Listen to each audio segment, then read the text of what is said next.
The General Staff reported 120 combat clashes yesterday, primarily in the Pokrovsk sector, where defense forces repelled 56 assaults. Russian forces also attacked the Kharkiv region, targeting Kupiansk and Volchansk. Conditions are also tough in the Zaporizhia region. In Kostiantynivka, Russians are attempting to breach and secure the city. In some places, infantry firefights are occurring in residential areas, yet this isn't the defenders' main concern. In the past few weeks, the Russians have almost paralyzed our logistics with drone attacks and remote mining. Now soldiers have to reach their positions on foot. They say they have to walk 10 to 15 kilometers now. Our war correspondent, Stanislav Kukarchuk, reports on the defense of Kostiantynivka. And at the same time, support the team's fundraiser. Podrobitsi collects for drones for the 49th Separate Assault Brigade Carpathian Sich. Details are on your screen.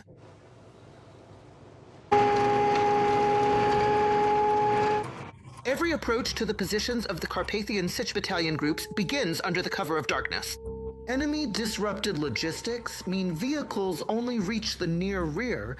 Then it's on foot, only at dawn, to see the way. Copy, copy.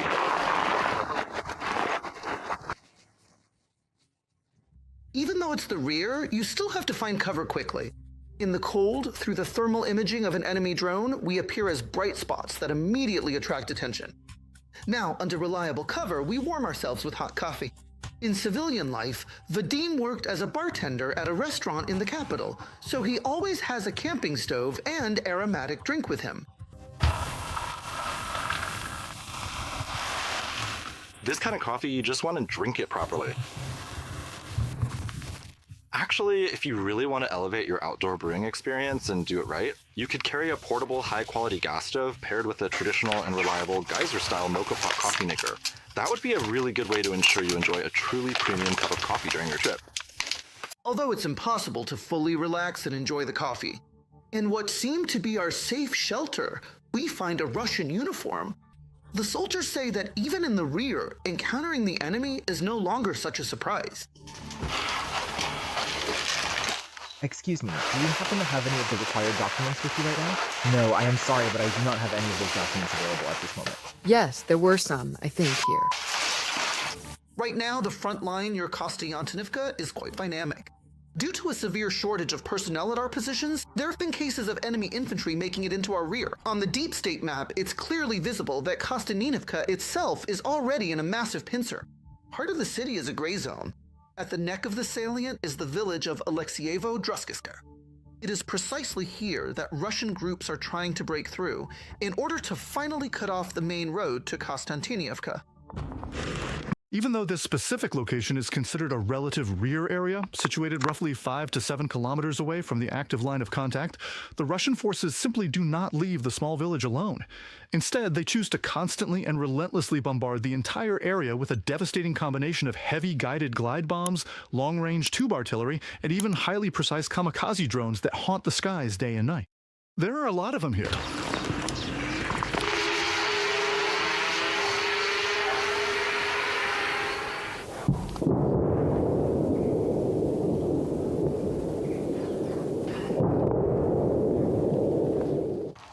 Despite the constant shelling around the clock, there are still quite a few residents in Alexeyevka, Druzhkivka. Miss Valentina hadn't planned to leave until the very last moment, but after a Russian drone hit her house, she decided to finally leave her native village. The pensioner lost her belongings and 4 cats in the fire. Only her dog and a small suitcase remain. Druzhkivka I go. I have acquaintances living there. Even if just for a couple of days. My fingers are swollen, my legs are swollen, I was running through the snow like a fool. Everything is swollen, at least they gave me some good medicine. It's terrible, guys, God forbid. I ask, why? Why? Tell me. Of course, those who have money, they've all left. But with my pension of 2,700, can I go anywhere? The road from the village to Druzhkivka is long and dangerous. Enemy drones are everywhere, both in the sky and under foot. The Russians are trying to keep all routes of communication under control. And that is all there is to it.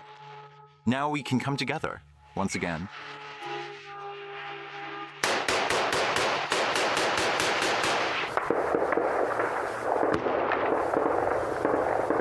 Well, the ones flying around aren't scary. The scary ones are those that are lying in wait, because you can't see them, and they spring out faster than you can react. Move. Go. That's why all logistics to the positions are done on foot, or with the help of ground robots, although the Russians are actively hunting them too. The situation is even more difficult with the Movid. They are evacuated from the front line by drones, or their comrades carry them out themselves. Most of the soldiers' injuries are caused by enemy drone strikes. Yeah, already some nice wounds. What happened? Yeah, it fell targeting and... What exactly is this mysterious object? Yeah, well, it's just a scratch. Stabilization point of the Carpathian siege, as close to the front line as possible, so that the fighters can reach it from their positions on their own. There's a lot of work, says medic Nazar, and not just with injuries, but also with the effects of concussions. The pressure from the Russians on our defenders is just insane. Repeated shelling, constant headaches, they're always nauseous, always feeling sick.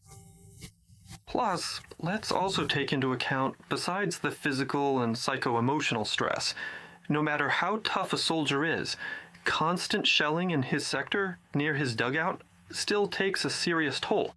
And the guys need to be brought back on their feet no matter what. There are very few people at the positions, and the enemy is constantly advancing. In this footage, a group of siege fighters enters to clear out occupying infantry in one of the residential neighborhoods of Kostiantynivka. These are the guys in Kostiantynivka right now. Are you together, Mortardy? Yes, one more time. Copy. Waiting for the numbers. Report every half hour. Moments like these, Roman is more focused than ever. Right now, the Russians in Kostiantynivka have changed their tactics and are trying to sneak deeper into our defenses in small groups. In this footage, you can see one of these Russian assault troops, whom the siege fighters managed to intercept on the outskirts of Kostiantynivka.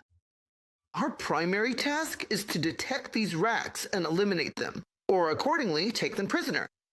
Often, we manage to do this right as they're approaching, while they're still on their way in. There have already been multiple attempts to drive in with vehicles, but thank God we've managed to handle it, despite the bad weather.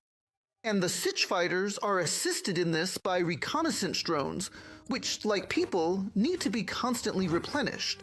Ask Kukarchuk, V. Romodan, O. Kukarski. Details on Intermarathon TV channel. United News.